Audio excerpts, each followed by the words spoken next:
bà lấy Patrick Robson bà tè bal về anh bà rút tròn đi bên chút mình rút nè ôi bà ao cả bay zone bà mình rút nè vừa mình bán bà tròn cho đi Christian tập lặp từ bên anh mình rút nè khó cốt đầy rồi bà mình rút nè Here we go ការប្រកួតចាប់ផ្ដើមហើយបាល់លេងចេញពីបាទក្រុមបាទ SP Falcon នៅពេលនេះបាទកំពុងតែបណ្ដើរបាល់ឡើងហើយបញ្ជូនតែមិនផុតពីគ្រាយាទេបាទឥឡូវបាល់ free kick លើកដំបូងកោងទំនងមែនតើតែលោកជើងមិនដល់ទេមួយទល់នឹងមួយជាមួយវិសាលអត់លោកទេតែត្រង់នេះមានឱកាសទាត់ទៅហើយស្រាលបើមិនហ៊ានលោកជើងទេសម្រាប់កីឡាករលេខ70បាទរីហ្សាអៃវ៉ាហ្សូព្រោះថាចំហរបស់ខ្លួន offside បាទហ្វាំងទំនងមែនតើត្រង់នេះតែទាត់ទៅស្រាលគេព្យាយាមទាញរកមុំតូចបាទ Patrick Robson វិញមួយជើងស្ដាំបាទប៉ុន្តែហាលឡើងលើរបស់ទីវាយកែងត្រង់នេះពី Christian កាត់មកកណ្ដាលពេបរាខ្វាមេចូល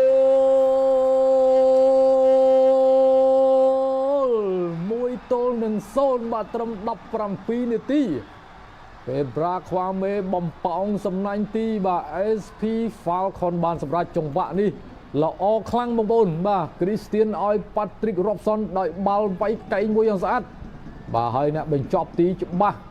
បាទគឺពេបរាខ្វាមេបំប៉ោងសំណាញ់ទីបានបាទធ្វើឲ្យក្របបាល់កើតមានឡើង1-0បាទ Breckenridge ស្វែងរៀងនៅមុខលើ SP Falcon បាទរបស់ម៉ុងហ្គលី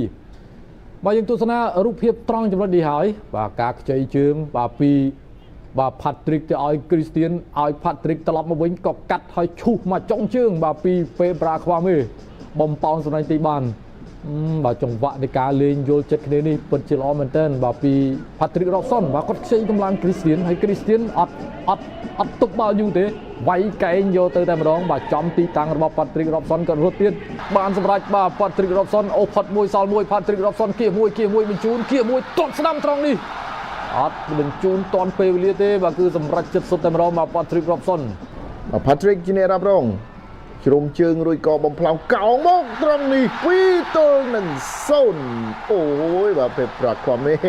បាទស្ទាយបាទអបអសាទរបាទក្រុមអ្នកគ្រប់គ្រងក៏រីករាយណាស់ដែរចំពោះការរកបានគ្រាប់បាល់ទី2របស់ក្រុមម្ចាស់ផ្ទះព្រះខ័នរីស្វៃរៀងមើលមិនទាន់ទេបាញ់មកគុំទៅឃើញពេប្រាក់ខ្វាមេគាត់រត់ទៅអបអក៏ពិបាកនឹងថាតើកីឡាកររូបណាដែលជាអ្នករកបានគ្រាប់បាល់បញ្ចូលទីដែរ Patrick និងបាទពេប្រាក់ខ្វាមេនៅតែជាដាវញីឈ្មោលដ៏មុតស្រួចរបស់ព្រះខ័នរីស្វៃរៀងផ្លោងកោងចូលមកអូយបាទលូតអណ្ដែតខ្ពស់តែឯងតែម្ដងពេប្រាក់ខ្វាមេនេះគឺតែបាទបានល្អកីឡាករនេះបាទនេះបាទអូយបាទបន្តមករកពេលប្រាខ្វាមេតែម្ដងអត់មានតរអ្នកណាផ្សេងទេបាទលេ Patrick Robson បាទទះបាល់វែងបាទរត់ត្រង់នេះបញ្ជូនមិនរតនៈអូយបាទឱកាស3-0បាទមិនរតនៈធ្វើមិនបានបាទត្រង់ចំណុចនេះបាទទាត់ចំបាល់ទៅហើយបាទប៉ុន្តែមិនចំគោលដៅបាទមុខទីមិនរតនៈសោកស្ដាយបាទកុំអីបើកណដីគ្រាប់បាល់បានមួយគ្រាប់នឹងគេនឹងឯងដែរ Patrick Robson គៀហើយក៏ទាត់ស្ដាំ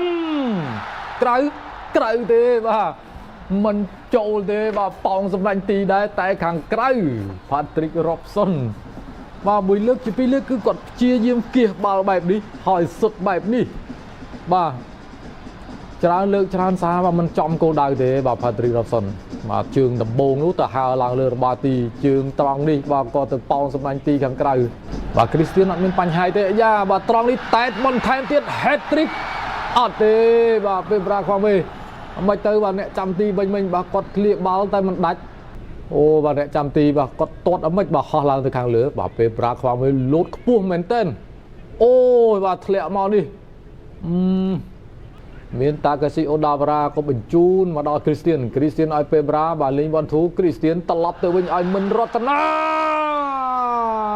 ខកគោលដៅដែរបាទមិនរតនាយ៉ាងមិនអញ្ចេះបាទមិនរតនាថ្ងៃនេះបាល់ស្អាតបាទទាត់មិនចូលបាទយើងមកទស្សនាត្រង់នេះពេបរាខ្វាមេឲ្យមក Christian ចុចមកល្អបាទហើយចំទីតាំងដែលអាចសុទ្ធចូលតែរតនាទាត់មិនចំបុតគ្រប់ត្រូលដោយ Pablo សល់ space ខាងឆ្វេងទាញទាត់ឬក៏យ៉ាងណាអូយរុញបាល់ទីជ្រុលបន្តិចរុញក្នុងនេះយ៉ាងណាដែរអត់ទេបាទញ៉ាំកណ្ដាលទៅវីដៃ បាទជាការវិលុកបាទពីក្រុមបាល់ទាត់ ASP Falcon បញ្ជូនត្រង់នេះបដូរណាស់បាទវិរៈតារាជួយបានកុំអីបាទមួយគ្រាប់តាំងពីក្រោយទៅហើយ Patrick តង់ទី2នេះស្លាប់ឆ្វេងបាទកាប់មួយសិនកាប់មួយកាប់ពីរទាញចុះឡើងបបលខ្លួនមកជុំអូបានហើយទុកមកជើងអូហូបាទអ្នកចាំទីជួយបានបាទទស្សនាសាជាថ្មីបាទលើកនេះគាត់ទាញតល់តែផុតមែន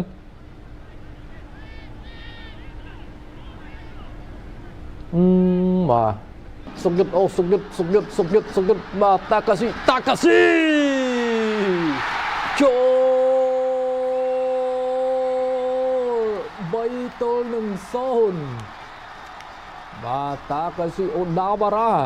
បាទបើកលបបាទពីក្រោយខ្សែការពារបាទអាចយកមកសុទ្ធបាន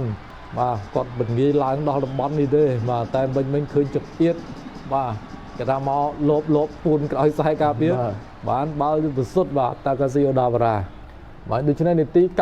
90+1បាទប្រកាសរីស្វ័យរឿងថែមមកមួយគ្រាប់ទៀតនាំមុខលើ ASP Falcon 3ទល់នឹង0យើងទស្សនាត្រង់នេះបាទការដួលប៉ះទង្គិចមិនមានការវិន័យបាទសុកយុទ្ធអូហើយក៏ទម្លាក់មកឲ្យបាទតាកាស៊ីប៉ែនមួយបាទបំប៉ោងសំណាញ់ទីបានសម្រេចមិនមានខ្សែការពារណាចាប់អារម្មណ៍តាកាស៊ីបាទគឺប្រឡែងឲ្យគាត់ឈរសុទ្ធបាទនៅក្នុងអបទីតែម្នាក់ឯង គ្រាយារុញមកឲ្យដូណាឲ្យទៅហើយគ្រាយាចូលក្នុងប្រអប់បាទទាត់បំបុកបាល់ចេញក្រៅបាល់គប់របស់ព្រះខ័នរាជសំឡេងចិញ្ចែបញ្ចប់ការប្រកួតក៏បន្លឺឡើងតែម្ដង